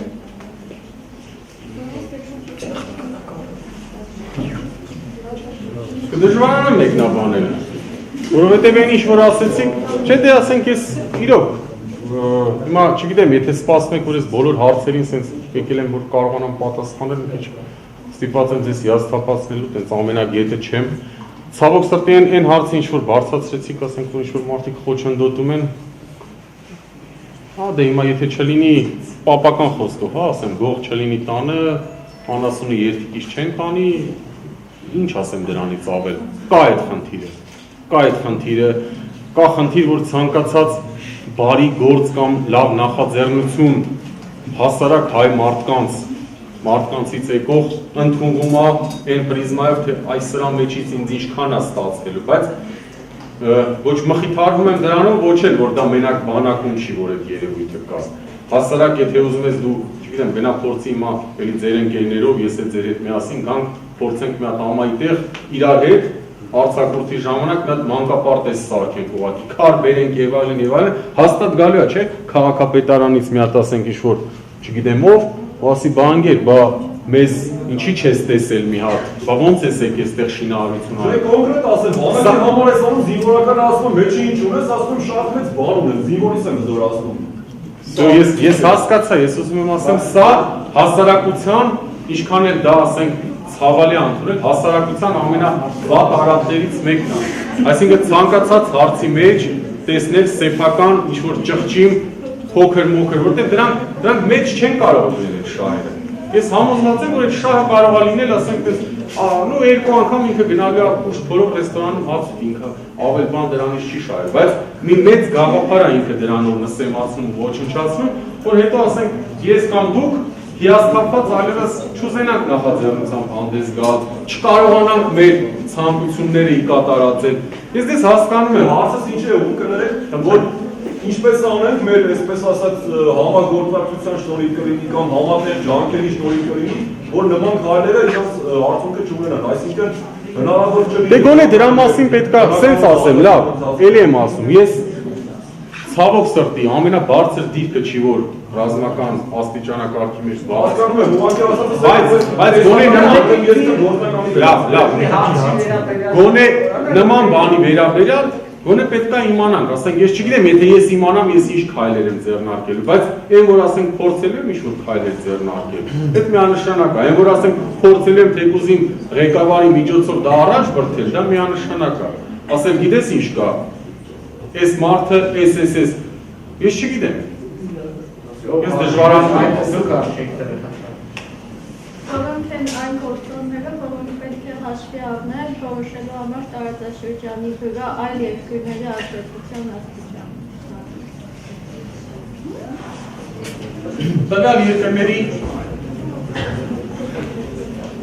Տվյալ երկրների աշխարհաքաղաքական շահերը, տվյալ երկրների տնտեսական շահերը, տվյալ երկրների անվտանգության ընկալումները։ Մի կարևոր բան էլ եմ ուզում ստեղծել, զուտ իմ սիրած տերմինը, հա, քաղաքական մտքի բանից, բոլորմիթից։ ասելով տվյալ երկիր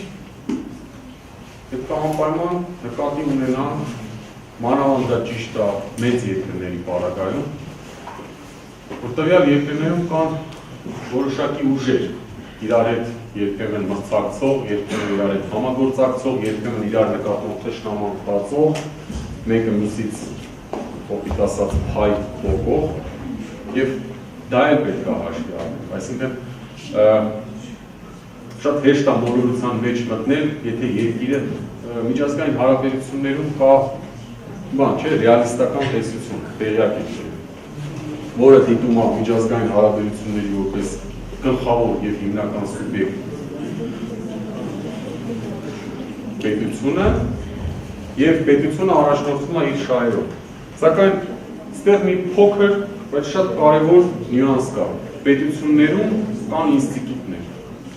Ինստիտուտը նախագահը, ինստիտուտը կուսակցությունը, ինստիտուտը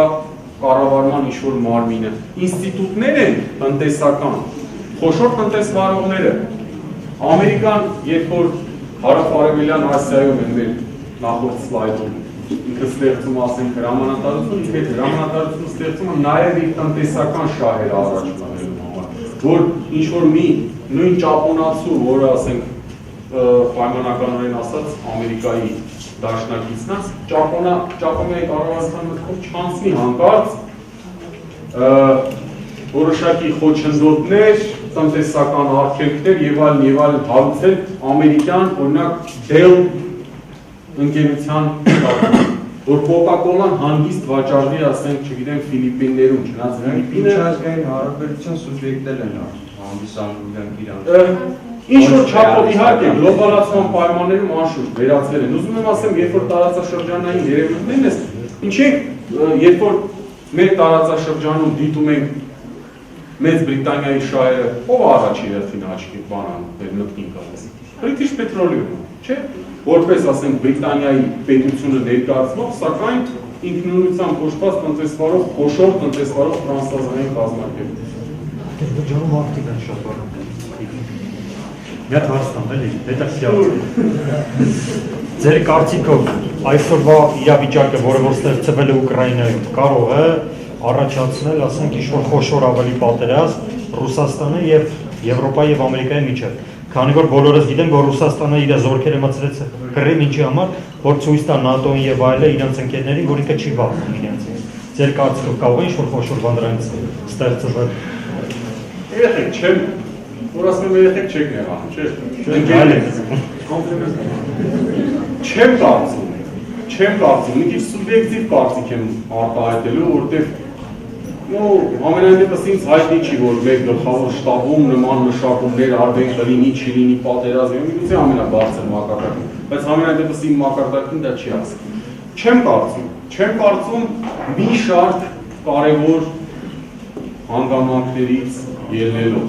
հիմնավորելով։ Նախ, ցանկացած խոշոր պատերազմը երկու ուժային կենտրոնների միջև կարող է հանգեցնել միջուկային զենքի կիրառմամբ։ Երկու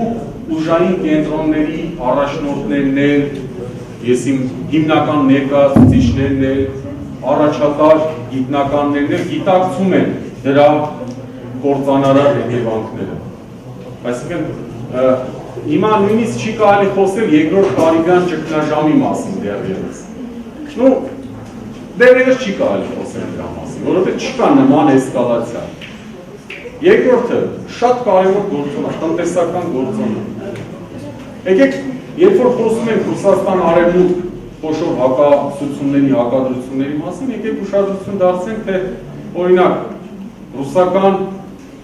այսպես ասած, պահեստային կապիտալի վիթխարի զանգվածները աշխարհի որ շրջանում են ի պահ դրված։ Ուրալի սարերի մոտ չեն, գազային եւ մասնավորապես։ Չէ, կորձիլերյան սարերի մոտ են։ Խաղաղ եւ Ատլանտիկ օվկիանոսի այդ արանքը գտնվող տարածքում, այսինքն արևմտյան բանկերում, հիմնականում Ամերիկայի արժեթղթերի մեջ, ամերիկյան պետական արժեթղթերի մեջ։ Երեխեք, սա այնպիսի սերտ փոխկապվածության համակարգաստեղծում երկու ուժային կենտրոնների միջև, որ նրանց մեջ շատ թե քիչ լուրջ պատերազմական գործողությունների հավանականությունը, չգիտեմ, միգուցե ավելորդ օպտիմիստ եմ, բայց համարում եմ Իմիջիայլոք ժամը 11-ին երկիր մեդիայով ես ես հարցի մասին մի քիչ ժամ խոսել եմ, կարաք նաև իմ սուբյեկտիվ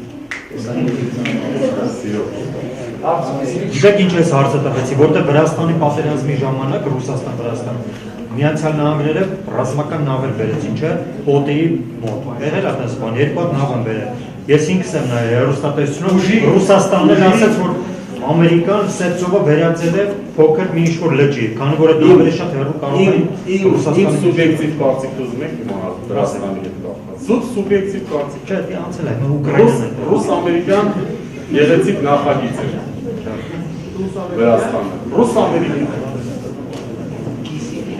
Ու որ ասեմ, թե ինչ եմ կասկածում, կարող է սավսեմ մի քիչ ֆանտաստիկ թվա։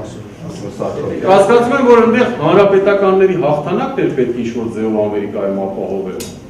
Ու դրա համար, քանի որ Պուտինը 100 անգամ հնչեցրել էր, որ ինքը Բուշի հետ ընկերներ են ու չէր խաբել։ Իրոք, բավականին սերտ հարաբերություններ ունեն։ Դա ընկերական օգնության ձեռք էր մեկնում։ Ուղղակի ինքան էլ այդպես չստացվեց, էլի Օբաման հաղթեց, սակայն որոշակի երբ որ մի քիչ ընդլայնում ես տեսադաշտը, հետաքրքիր ինչ-որ նյուանսներ են իհարկե, բայց էլ եմ ասում, սա իմ զուտ ուղղակի սուբյեկտիվ սենս նկատառումներն է, շատ հնարավոր է, որ ինչ-որ մի ամերիկացի կամ ռուս ծիծաղի բարձրին վրա, բան չունեմ ասել։ Ուկրաինան ուրիշ դեպք է, դրա համար։ Ուկրաինան ուրիշ դեպք կա, շատ հնարավոր է, որ Ուկրաինայում մի քիչ ավելի թեժանա, Ուկրաինայում սպասելի է, որ Ղրիմի հարցը վաղ թե ուշ բարձրանալու է։ Ինչքան էլ Ռուսաստանի վարած քաղաքականությունը զուտ ինձ դուր գա կամ չգա, Ղրիմի հարցում որոշակի, սենց ասեմ, վերապահումներ ես ունեմ։ Չգիտեմ, անպականը կհամաձայնվի կամ դուք կհամաձայնվեք, բայց Ղրիմի համար Ռուսաստանը պայքարել, ռուսական զենքն այնտեղ կռվել, ռուսական, ասենք, ռուս զինվորներն են զոհվել, եւ 54 թվին, ասենք, Խրուշչովը տենց ուղղակի արթնացել է քնից մի օր,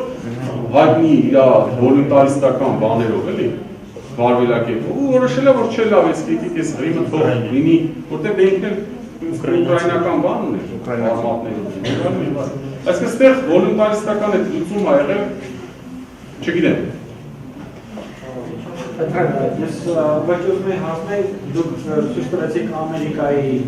տարածաշրջանային բաժանումը, հա, բայց նախաբանում կարծեմ ռուսական է։ Ռուսական է բաժանումը։ Գծած չէ, այս թեմայով չէ, բայց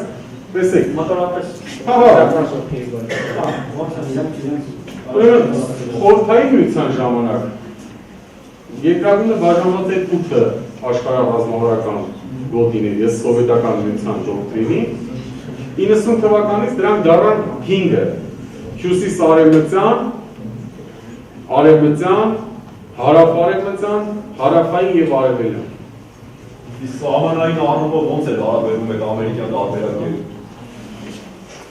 Դե եկեք ամերիկային վերադառնանք,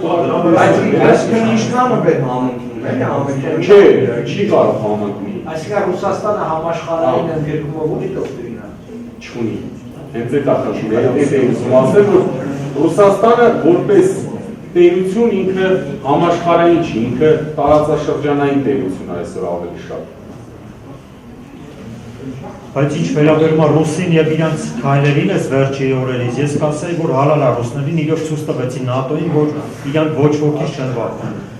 Դու կտեսնի։ Որովհետեւ ՆԱՏՕ-ն էլ է հզոր, քանի հատ երկիր կա, մի 30-ատ երկիր է այդ ՆԱՏՕ-ն։ Հազարակով միանում են իրար, նոր գնում են այդ խեղճ Թուրքին այն իրավեջով պատմական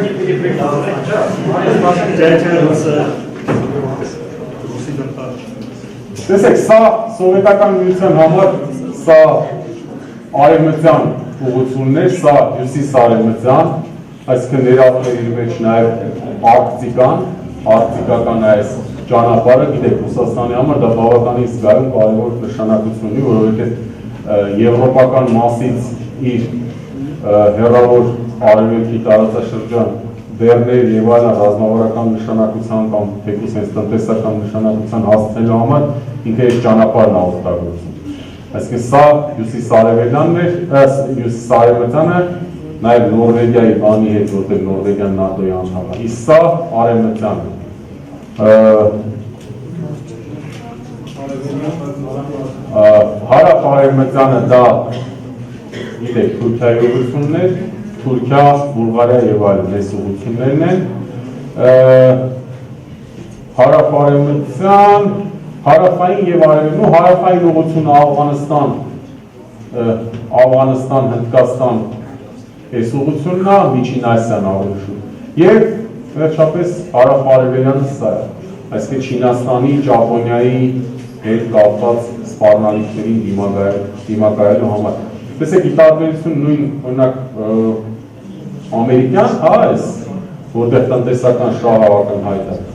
Ռուսականի մեջ տենց տնտեսական շահը այդքան էլ ակնհայտ չէ։ Ռուսականի մեջ ավելի շատ զուտ ուղղակի երկրի անվտանգությունը ինչ-որ ձևով անվտանգության նկատմամբ ուղղված սպառնալիքները սահմանափակելու ցանկությունն է։ Ու ընդհանրապես Ռուսաստանը այս վերջի շրջանում բավականին լուրջ ցույց է տալիս, որ իր անվտանգային մտահոգությունները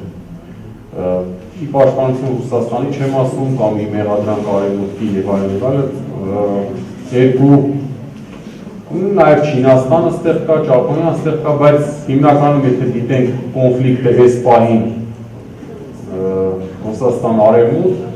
երկուսն էլ իրենց անվտանգային մյուսի նկատմամբ ունեցած կասկածներն են կասկածների դեմ առնելու համար ի կատար են ածում իրանց ռազմավարությունները։ Այսինքն Ռուսաստանը անդադ կասկածում է ու երևի տեղին, որ ՆԱՏՕ-ն մոտենում է իր սահմաններին եւ վաղ թե ուշ ՆԱՏՕ-ն որոշակի միջամտություն է գործելու Ռուսաստանի ներքին գործերին, ու դա չի բացառվում մեծ աշխարհաքաղաքական իմաստով։ Արևմուտքը անդադ կասկածում է, որ Ռուսաստանն է ուզում ծավալապաշտական գործողություններ անել նավթը, գազը օգտագործելով այս շրջանում դեպի արևմտյան ազդեցության տիրույթներ եւ էլի չի սխալվում որոշ առումով։ Այսինքն այստեղ մշտական կենտրոնների պայքար է գնում։ Ես չեմ զարմանում, իմ համար, որովհետեւ մի քիչ ցենց ելնելով հենց այդ նույն հիշատակածս ռեալիստական տեսությունից, որը բավականին լավ մշակվել է, դրա հիմքում ընկած են եղել բավականին լուրջ տեսաբաններ։ Ռեալիստական տեսության, եթե տեսության պարամետրներով ես չափում նայում, լրիվ ամեն ինչ շատ նորմալ է, շատ կոնկրետ է եւ շատ կանխատեսելի։ Հետևանքները կարող են ցավալի լինել, հետևանքները կարող են ասենք նոր աշխարհաբաժանումներ, բայց ընթացքը բացարձակապես կանխատեսելի է։ Սրա չինական տարբերակն է։ Չէ։ Ես կուզենայի դրական Հայաստան մի հարցում եմ։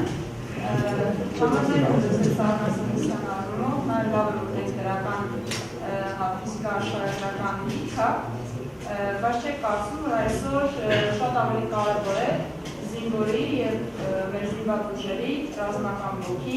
բարձրացնելու հարցը։ Ինչ է այսօր արվում Հայաստանում դրա համար, ինչ չի արվում եւ ինչ չի արվում։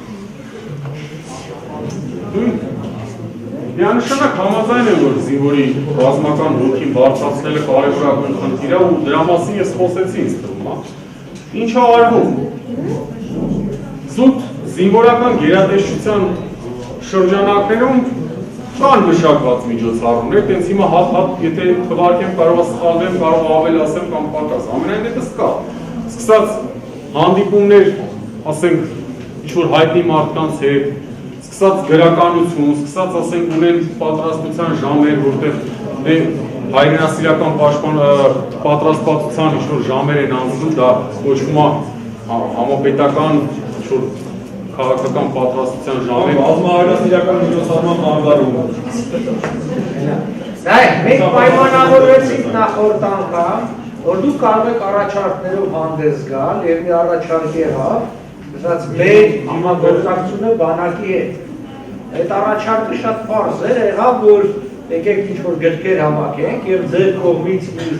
3-4-5 օգնանոց խումբ կընտրվի, որը արդեն նախարարության համագործակցությամբ կարելի է գնալ հանդիպել որոշակի զինվորական զորամասերում, այդ գրքերը տալ, խոսալ, հանդիպել, կարծում եմ այդ զինվորների անվանակ լինի։ Այդ տղաները, ովքեր որ ծառայել են, կարող են իրենց փորձը փոխանցել, աղջիկներն էլ կարող են իրենց ներկայությամբ ոգևորել։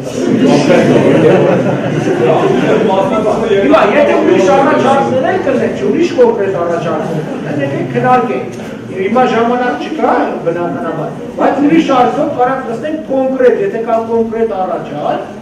ասենք կոնկրետ, կարող ենք այդ կոնկրետ առաջարկները քննարկենք։ Եվ վերջին հարցը ինչ չէր արվում, եթե կարելի է դա, ինչ շարում, որը ձեզ պետք է։ Գիտեք ինչ չի արվում։ Հասարակությունը մի տեսակ օտարված է իրան զգում բանակից։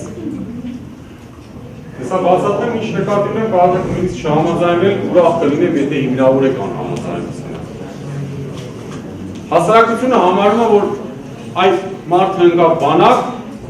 վերջ, դու իր համար ամբողջովին պատասխանատու ես պետություն, հրամանատար, չգիտեմ եւ այլն, մենք երեխա ենք տվել, այդ երեխուն, տեսեք հիմա ուշադրություն, սաղ սալամատ վերադարձրու տուն։ Բանակի նպատակը, ցավով եմ ասում, բայց դա իրականություն է, բանակի նպատակը երեխուն տանել, կերակրել, տաքացնել, միջև ամառ ապրացնելը չի։ Բանակի նպատակը երկրի անվտանգություն պաշտպանելն է, իսկ եթե ավելի գործիքային ասենք, ավելի առարկայական, հավանական պատերազմում հաղթելն է։ Ոչ էլ իրար չդաստիարակված հագոցերին դաստիարակել է որոշ դեպքերում։ Նույնիսկ եթե իրար չդաստիարակված ձեր խոսքերը օգտագործելով լակոտներին դաստիարակում են, նույնիսկ այդ դեպքում ասենք պետքա դու բանակի կողք կլինես, այդ է խնդիրը։ Խնդիրը այն է, որ բոլորիդ եմ, ստեղ բավականին պատկառելի մարդիկ և բավականին պատկառելի բազմությունը հավաքված, յուրաքանչյուրը ձեր շրջապատում և ձեր շրջապատից յուրաքանչյուրը իր շրջապատում, եթե կարողանա այն քրյացին բարքերը դուրս բերել իր շրջապատից, դա չի գնա բանակ, դա իմիջիայլոց դա մենակ տղաներին չի վիրավորում։ Զարմանալի բան։ Աղջիկներն են գողոքան։ Չէ, իրանք խրախուսում են։ Ոյ ասում են ինչ լավ դուշկա է, տես կարքին տղա է, քֆուրով է խոսում, չէ, քֆուրով խոսալը կարքին տղու նշան չի։ Այ կարքին տղեն են տղեն էր, որ զոհվեց։ Չվախեցավ, դիմադրեց, զոհվեց, հերոսաբար փրկեց իր ընկերներին, հայրենիքի պատիվը բարձր պահեց։ Ուզում եմ ասեմ, այս սա չի արվում։ Ու սա անընդհատ ասենք, տեսեք, ու սա միայն զինվորներին չի որ վերաբերում, այդ նույն տարիքի երիտասարդը գնում է ռազմական ինստիտուտ։ Այդ նույն տարիքի երիտասարդը ռազմական ինստիտուտում այդ նույն բարքերի մեջ 4 տարի շարունակ էփում, ու հետո գնում է սպայա դառնում։ Կիսագրագետ, ոչ լավ դաստիարակված, հայրենասիրությունն էլ սահմանափակում է թուրքերի մերը արտահայտությամբ։ Եկել չգիտի ավարարի ճակատամարտի քանա տանք է եղել։ Հիմա չգիտի այդ մարդը։ Շնորհակալություն այդպես, պարոն Ստեփանյան։